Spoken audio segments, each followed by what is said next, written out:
जय हिंद। अर्चना competitive classes में आप लोग का स्वागत है। अभी हम लोग संघ और उसका राज्य क्षेत्र पढ़ेंगे, जिसे संविधान के भाग 1 में वर्णन किया गया है, अनुच्छेद 1 से 4 तक। अब अनुच्छेद 1 में क्या कहा गया है, इनको हम पहले अनुच्छेदों को देखेंगे। तो अनुच्छेद 1 में कहा गया कि भारत यानी इंडिया राज्यों का संघ होगा। यानी दो बातें स्पष्ट करता है अनुच्छेद 1 के तहत। दो बातें स्पष्ट होती हैं, एक तो देश का नाम, दूसरा राज पद्धति। तो देश के नाम में तो किसी प्रकार का मतभेद नहीं था। कुछ सदस्यों ने संविधान सभा के इंडिया नाम का सिफारिश की और कुछ ने इसके परंपरागत नाम भारत का, और संविधान सभा ने दोनों को रख दिया।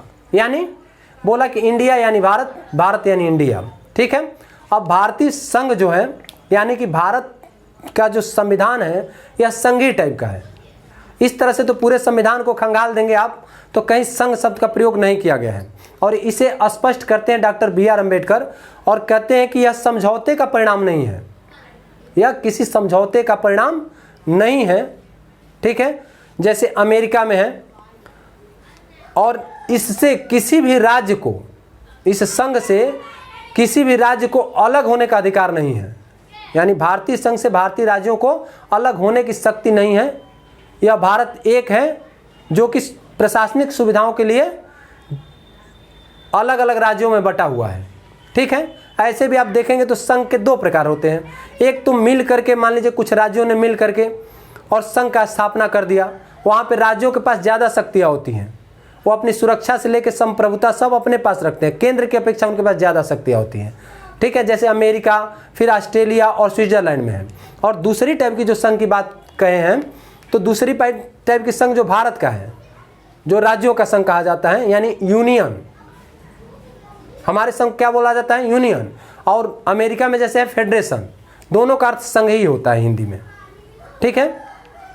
तो ये जो यूनियन बोला गया है, तो इस टाइप का जो संघ होता है, माने कोई भी बड़ा देश अपने आंतरिक विविधताओं को सम्मान देते हुए अगर राज्यों का गठन करता है और राज्यों के बीच, राज्य और केंद्रों के बीच शक्तियों का बंटवारा करता है, तो इसमें क्या होता है, केंद्र अपने पास शक्ति ज़्यादा रखता है और राज्यों के पास कम शक्तियाँ होती हैं, जिसके कारण भारतीय संघ को बोला भी गया है भारत को कि विभक्त राज्यों का अविभाज्य संघ। ठीक है। अनुच्छेद 1 में आप देखेंगे तो भारत के क्षेत्रों को वर्गीकृत किया गया है 3 श्रेणियों में। भारत क्षेत्र को 3 श्रेणियों में वर्गीकृत किया गया है। किसमें किसमें? एक तो राज्यों का क्षेत्र, और दूसरा संघ क्षेत्र, और तीसरा ऐसे क्षेत्र जिसे भारत सरकार द्वारा कभी भी अधिग्रहित किया जा सकता है, यानी कि अर्जित क्षेत्र। क्लियर है। अब अनुच्छेद 1 में कहा गया, हम लोगों ने क्या बोलते हैं आपका अनुसूची पढ़े हैं। अनुसूची 1 में कहा गया है कि जो जितने भी भारतीय संघ के अंदर राज्य या केंद्र शासित प्रदेश आएंगे, इनकी सीमाओं और नामों का वर्णन किसमें मिलेगा आपको? अनुसूची 1 में मिलेगा। ठीक है। तो किसी प्रकार का अगर चेंजिंग किया जाएगा, यानी राज्य शामिल किए जाएंगे या अलग राज्य बनाए जाएंगे, तो किसमें परिवर्तन करना पड़ेगा? अनुसूची 1 में। ठीक है। और भारत में ऐसे सभी राज्यों के लिए एक समान व्यवस्था की गई है, लेकिन कुछ राज्यों के लिए विशेष उपबंध भी हैं। जैसे आप गुजरात, इसके बाद से महाराष्ट्र, गोवा, कर्नाटका, आंध्र प्रदेश, तेलंगाना, फिर आप उत्तर पूर्व में जाएंगे तो असम, सिक्किम, अरुणाचल प्रदेश, नागालैंड, मणिपुर, मिजोरम, इनके लिए विशेष उपबंध है। और अनुसूचियों में हमने पढ़ा है, अनुसूची 5-6 में, जिसमें बताया गया है कि राज्यों के भीतर जो अनुसूचित और जनजातीय क्षेत्रों के प्रशासन का विशेष उपबंध है। क्लियर है। तो प्रशासन का विशेष उपबंध है। अब हम देखेंगे अनुच्छेद 2 को। अनुच्छेद 2 में संसद को यह शक्ति है कि वह विधि के द्वारा ऐसे निबंधों और शर्तों पर जो वह उचित समझे किसी भी भारतीय संघ में शामिल कर सकता है और एक नए राज्य का स्थापना कर सकता है। यहाँ पे मैंने लिख भी दिया है अनुच्छेदों को। ठीक है। तो ये है। अब इसका मतलब क्या है, अनुच्छेद 2 का मतलब क्या है कि मान लीजिए कि कोई बाहरी क्षेत्र है, तो बाहरी क्षेत्र को भी यह शामिल कर सकता है। यह शक्ति किसके पास है? संसद के पास है। ठीक है। जैसे आप देखेंगे कि गोवा, दीव, दमन, दादर, नगर हवेली, फिर पुडुचेरी, सिक्किम को इसी के तहत भारत के अंदर प्रवेश करने की शक्ति किसको दी गई है? संसद को। ठीक है, इसके बाद अनुच्छेद 3 में कहा गया है कि राज्यों के निर्माण, यानी भारतीय संघ के अंदर राज्यों के निर्माण अब प्लस इसके राज्यों से ही, मान लीजिए कि राज्य को ही क्षेत्रों को काट करके और किसी दूसरे राज्य मिला करके नए राज्य का निर्माण कर सकती है। कौन कर सकती है? संसद। उसके बाद से एक ही राज्य को तोड़ करके 2 राज्य भी बनाया जा सकता है।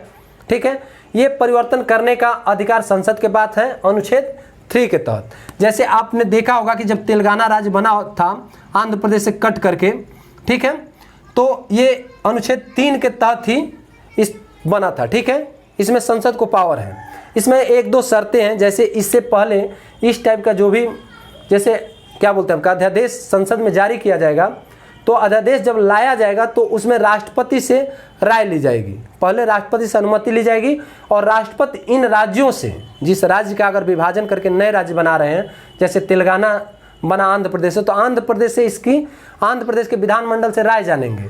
अगर यह राय देता है कि अलग कर देना उचित होगा या नहीं होगा, तो भी राष्ट्रपति यानी संसद को भी पावर है इन लोगों को कि ये लोग इसे अलग कर सकते हैं।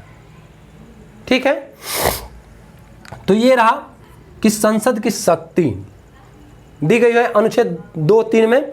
इसके बाद अनुच्छेद 4 में क्या कहा गया है? अनुच्छेद 4 में आप देखेंगे तो बोला गया है कि जो अनुच्छेद 2 और अनुच्छेद 3 के तहत जैसे अंदर परिवर्तन किया जा रहा है राज्यों का, या बाहरी राज्यों का प्रवेश किया जा रहा है, विदेशी क्षेत्रों का भी अधिग्रहण का अधिकार है भारत को, लेकिन उसमें अंतर्राष्ट्रीय नियमों का पालन करेगा और जीत के हिसाब से या कोई ऐसे उपहार स्वरूप दे सकता है तो शामिल कर सकता है। ठीक है, तो ये अनुच्छेद 2 और 3 के तहत, अनुच्छेद 2 व 3 के तहत, अनुच्छेद 2 व 3 के तहत, अनुच्छेद 3 के तहत जो भी परिवर्तन किया जाएगा ये अनुच्छेद 368 के तहत मान्य नहीं होगा। अनुच्छेद 368 के तहत यह संशोधन नहीं माना जाएगा। क्लियर है? संशोधन नहीं माना जाएगा, यानी कि अनुच्छेद 368 जिसे भाग 20 में दिया गया है, और इसमें आप देखेंगे कि 2 टाइप की व्यवस्था है संविधान संशोधन की, एक विशेष बहुमत द्वारा और दूसरा 2 टाइप की व्यवस्थाएं हैं, एक विशेष बहुमत और दूसरा विशेष बहुमत प्लस आधे राज्यों के अनुमोदन द्वारा। तो इसके तहत यह संशोधन नहीं माना जाएगा, यानी साधारण विधेयक द्वारा किया जा सकता है। ये हो गया अनुच्छेद 4 तक हम लोगों ने देखा। ठीक है, अब इसके बाद से समस्या जो आ रही है रियासतों की, जब हमारा भारत और पाकिस्तान 2 अधिराज्य बना दिए गए, यानी 15 अगस्त 1947 को भारत आज़ाद हुआ, तो इसमें 552 रियासतें थी। कितनी थी? 552, जिसमें 549 तो इसमें मर्ज कर गई। उसमें बोला गया था कि रियासतों को कि आप भारत या पाकिस्तान किसी में मिल सकते हैं या स्वतंत्र भी रह सकते हैं। तो 552 मिल गई और 3 नहीं मिली, जिसमें हैदराबाद, जूनागढ़ और जम्मू कश्मीर। जिसे हैदराबाद को पुलिस बल पर, जूनागढ़ को जनमत संग्रह और जम्मू कश्मीर को विलय पत्र के द्वारा मिला दिया गया। ठीक है, तो इस तरह से इनको मिला दिया गया। और 1950 में संसद द्वारा 3 कैटेगरी बनाई गई। जो राज्यों की कैटेगरी थी 3 बनाई गई थी, क, ख, ग और घ। इसमें 9 राज्य, इसमें 9 राज्य, इसमें 10 और इसमें 1 अंडमान निकोबार रखा गया था। ठीक है, तो ये था एक व्यवस्था। अब इसके बाद जैसे ही हमारा देश आज़ाद हुआ तो भाषा के आधार पर राज्यों का पुनर्गठन की मांग होने लगी कि भाषा के आधार पर राज्य बनाए जाएं। ठीक है, और यह दक्षिण की तरफ से आवाज़ उठी। सबसे पहले दक्षिण की तरफ से आवाज़ उठाई जाने लगी, यानी कि जो मद्रास था पहले, मद्रास यानी वर्तमान का आपका तमिलनाडु, आंध्र प्रदेश और तेलंगाना वाला भाग, तो इसमें तेलुगु भाषी लोग थे यहाँ पर, क्या बोलते हैं, आंध्र प्रदेश में। और तेलुगु भाषी लोगों के द्वारा ही अलग राज्य की मांग चल रही थी, अलग राज्य की मांग चल रही थी, जिसके लिए अंततः पहले तो ये लोग नहीं चाह रहे थे, भारत सरकार नहीं चाह रही थी कि ऐसा हो, क्योंकि पाकिस्तान का विभाजन इन लोगों ने देख चुका था। इसके कारण राष्ट्रीय नेताओं को डर था कि कहीं ऐसा ना हो कि भारत कई भागों में बट जाए। ठीक है, अब 1920 में यह तय किया गया था, एक आपका नागपुर अधिवेशन कांग्रेस का हुआ था। नागपुर अधिवेशन से ही यह तय किया गया था कि भारत के अंदर जो भी विविधताएं पाई जाती है उसको सम्मान दिया जाएगा। ठीक है, क्योंकि भारत में बहुत टाइप की विविधताएं पाई जाती थी।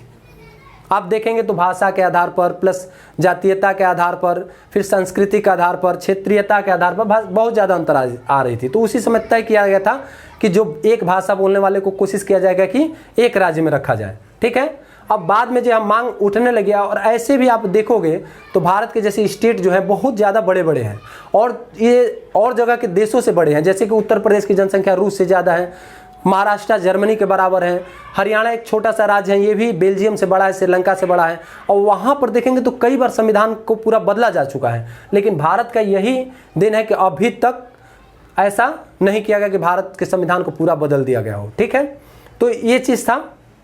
तो विविधताओं को सम्मान देने की बात कही गई थी, लेकिन जैसे ही देश आज़ाद हुआ तो इनको डर होने लगा कहीं देश बंट न जाए, जिसके कारण ये लोग इस पर ध्यान नहीं दिए, और नहीं देने के कारण यहाँ पे जो आंध्र प्रदेश की डिमांड चल रही थी यह तेज होती गई। यहाँ पे नेतृत्व कर रहे थे श्री पोटी श्रीरामुलु। कौन थे? पोटी श्रीरामुलु, एक कांग्रेसी नेता थे। ठीक है, और गांधी जी के बहुत बड़े समर्थक थे, गांधी जी के विचारों के। तो मांग बढ़ती गई, और इसके लिए जो गवर्नमेंट मजबूर हो गया, और मजबूर होकर के इन्होंने क्या किया कि एक आयोग का गठन किया, एसके धर आयोग। ठीक है, ये डॉक्टर राजेंद्र प्रसाद जो संविधान सभा के अध्यक्ष थे, इन्होंने उत्तर प्रदेश में जो इलाहाबाद उच्च न्यायालय है उसके रिटायर्ड जज एसके धर की अध्यक्षता में एक कमेटी गठित की 4 सदस्यों की, और इनका काम जो था भाषा के आधार पर राज्यों का पुनर्गठन उचित होगा कि नहीं होगा, इसी का जांच करना था। ठीक है, इनका रिपोर्ट जो आया, इन्हें गठित कर दिया गया था आपका 1948 में जून में, और दिसंबर 1948 में रिपोर्ट आया जिसमें कहा गया कि भाषा के आधार पर उचित नहीं होगा, भाषा के आधार पर राज्यों का गठन उचित नहीं होगा। ठीक है, इसके बाद यहाँ पे जो आंदोलन चल रहा था थोड़ा तेज होते गया, और जिसके कारण फिर कांग्रेस कमेटी को एक और आयोग का गठन एक और समिति बनाई गई, जिसे बोला गया कि JVP समिति। ठीक है, जवाहरलाल नेहरू, जे से जवाहरलाल नेहरू, भी से वल्लभ भाई पटेल, और पी से पटाभी सित्तारमैया। ये भी इसी चीज़ की जांच के लिए कि इनका रिपोर्ट जो आया था भाषा के आधार पर उचित होगा कि नहीं, और इन लोग का भी सेम कहना था कि भाषा के आधार पर राज्यों का गठन करना उचित नहीं होगा। ठीक है, इसके बाद पोटी श्रीरामुलु भूख हड़ताल पर चले गए, और 56 दिनों के बाद इनकी मृत्यु हो गई। मृत्यु होने के बाद जो पंडित जवाहरलाल नेहरू प्रधानमंत्री थे, इन्होंने आंध्र प्रदेश के गठन करने का आज्ञा दे दी, माने आंध्र प्रदेश गठित हो गया, उन्होंने इसका समर्थन कर दिया। और इस तरह से आप देखेंगे तो आंध्र प्रदेश, ठीक है, आंध्र प्रदेश गठित हो गया आपका 1 अक्टूबर 1953 को। ठीक है, दिसंबर में रामलू की मृत्यु हुई थी, और अक्टूबर में इसे गठित कर दिया गया, और इस तरह से आंध्र प्रदेश जो है पहला राज्य बना भारत का जो कि भाषा के आधार पर गठित किया गया था। क्लियर है?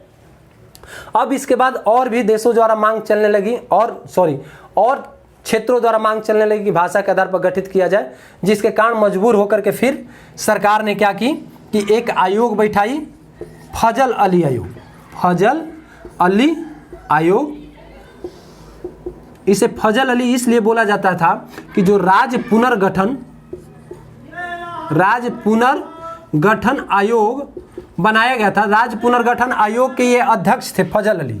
फजल अली क्या थे? राज्य पुनर्गठन आयोग के अध्यक्ष थे। ठीक है, तो इसलिए जो फजल अली आयोग में इनको जांच करना था कि भाषा के आधार पर राज्यों का जो गठन है उचित होगा कि नहीं होगा। लेकिन इन लोगों का जो रिपोर्ट आया 1953 में यह गठित किया गया था, और इनकी जो रिपोर्ट आई 1955 में आई, और इसमें कहा गया कि भाषा के आधार पर राज्यों का गठन किया जा सकता है, सिर्फ ये ध्यान दिया जाएगा कि एक राज्य और एक भाषा न हो। ठीक है, एक राज्य और एक भाषा न हो। ठीक है, क्योंकि राष्ट्रीय एकता को भी कायम करना है। अब इसके बाद इनके एक और सुझाव आया कि भारत को 14 राज्य और 3 केंद्र शासित प्रदेश बना दिया जाए, 3 केंद्र शासित प्रदेश में बांट दिया जाए। ठीक है, 14 राज्य और 3 केंद्र शासित प्रदेश।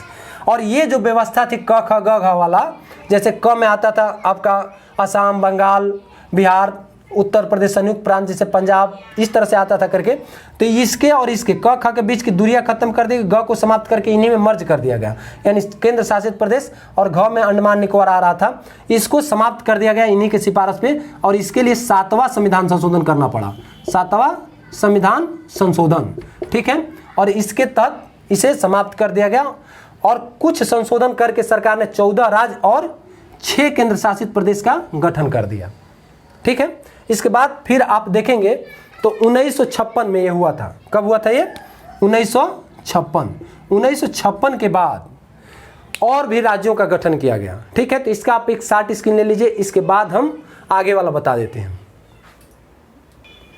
अब देखिए यहाँ पे इसके बाद फिर 1956 के बाद भी राज्यों का गठन किया, मांग होने लगा। जैसे बम्बई था, बम्बई में दो भाषा बोलने वाले लोग रह रहे थे। एक तो मराठी बोलते थे, महाराष्ट्र मराठी बोलने वाले को बांट दिया गया, दूसरा गुजराती बोलते थे तो गुजरात राज्य बना दिया गया। और इस तरह से देखेंगे तो गुजरात 15वां राज्य बन गया। 14 तो थे, 14 और 6 केंद्र शासित प्रदेश, तो ये हो गया। इसके बाद आप देखेंगे फिर अगला तो दादर नागर हवेली। ठीक है, इसे 1954 में भारत सरकार द्वारा ले लिया गया। और यहाँ पे पहले फ्रांस क्या बोलते पुर्तगालियों का शासन था, तो 1954 में लेकर के 1961 तक इन्हीं के माने वहीं के लोगों के द्वारा शासन जो चुने जाते थे उन्हीं के द्वारा शासन होता था। ठीक है, और 1961 में आप देखेंगे तो 10वां संविधान संशोधन करके 10वां संविधान संशोधन किया गया। और 10वां संविधान संशोधन के माध्यम से इसे केंद्र शासित प्रदेश बना दिया गया। क्या बना दिया गया? केंद्र शासित प्रदेश। क्लियर है? इसके बाद से गोवा एवं दमन दीव। ठीक है, गोवा एवं दमन दीव 1961 में गोवा एवं दमन दीव को भी पुलिस बल पर अपने अधीन कर लिया गया। ठीक है, और 1962 में 12वां संविधान संशोधन कर दिया गया। 12वां संविधान संशोधन और करके इसे भी एक केंद्र शासित प्रदेश बना दिया गया। क्या बना दिया गया? केंद्र शासित प्रदेश। ठीक है, 12वां संविधान संशोधन कर दिया। गोवा बाद में आप देखेंगे तो 1987 में यह राज्य का दर्जा मिल जाएगा इसे। इसके बाद फिर अगला हम देखते हैं, गोवा दमन दीव हो गया, पुडुचेरी। अब पुडुचेरी था, पुदुचेरी जिसे बोलते हैं पुदुचेरी, इसमें फ्रांसीसियों का अधिकार था। ठीक है, फ्रांसीसी सत्ता कर रहे थे, लेकिन फ्रांसीसियों ने स्वेच्छा से ही इसे क्या किया? भारत को सुपुर्द कर दिया। भारत को यह क्षेत्र सुपुर्द कर दिया। आप देखेंगे तो ये भाग आता था, जैसे माही, पांडिचेरी, कराईकल, यन्नम करके आता था। ठीक है, इन पूरे क्षेत्रों को फ्रांसीसियों ने क्या किया? भारत को सुपुर्द कर दिया। और सुपुर्द करने के बाद 1954 में इसे सुपुर्द कर दिया। और यह 1962 तक अधिग्रहित क्षेत्र की तरह से ही चलता रहा। ठीक है, अधिग्रहित क्षेत्र की तरह से। बाद में इसे केंद्र शासित प्रदेश बना दिया गया। केंद्र शासित प्रदेश बना दिया गया। इसमें 14वां संविधान संशोधन किया गया। 14वां संविधान संशोधन 1962 और 62 के तहत इसे केंद्र शासित प्रदेश बना दिया गया। क्लियर है कि पुडुचेरी को केंद्र शासित प्रदेश बना दिया गया। ठीक है, इसके बाद से आ जाता है नागालैंड। कौन सा? नागालैंड। और नागालैंड को 1963 में इसे पूर्ण राज्य का दर्जा दे दिया गया। ठीक है, इस तरह से बन गया। 15 हो गया था 16वां राज्य। 16वां राज्य बन गया नागालैंड। ठीक है, इसके बाद हम देखते हैं नागालैंड के बाद से फिर हरियाणा, चंडीगढ़ और हिमाचल प्रदेश। हरियाणा, चंडीगढ़ और हिमाचल प्रदेश। तो पंजाब से अलग करके हरियाणा को राज्य बना दिया गया और ये 17वां राज्य बन गया। ठीक है, और फिर चंडीगढ़ केंद्र शासित प्रदेश बना दिया गया और हिमाचल जो है, हिमाचल को भी केंद्र शासित प्रदेश बना दिया गया है। ठीक है, बाद में आप देखेंगे तो 1966 में ये सब बना था हरियाणा राज्य। 1966 में ही पंजाब तो था ही पंजाब, और फिर आपका 1971 में हिमाचल प्रदेश को बना दिया गया। ठीक है, तो ये बन गए हरियाणा, चंडीगढ़, हिमाचल प्रदेश। इसको हम लोगों ने देख लिया। और इसके बाद से फिर आप देखेंगे मणिपुर, त्रिपुरा और मेघालय। मणिपुर, त्रिपुरा और मेघालय। मणिपुर, त्रिपुरा और मेघालय। मणिपुर, त्रिपुरा और मेघालय को देखेंगे जो कि 1972 में बनाया गया। ठीक है, इसको राज्य का दर्जा दिया गया 1972 में। क्लियर है। इसके बाद फिर हम देखेंगे मणिपुर, त्रिपुरा और मेघालय को देखें, और मेघालय के बाद से फिर सिक्किम को। ठीक है,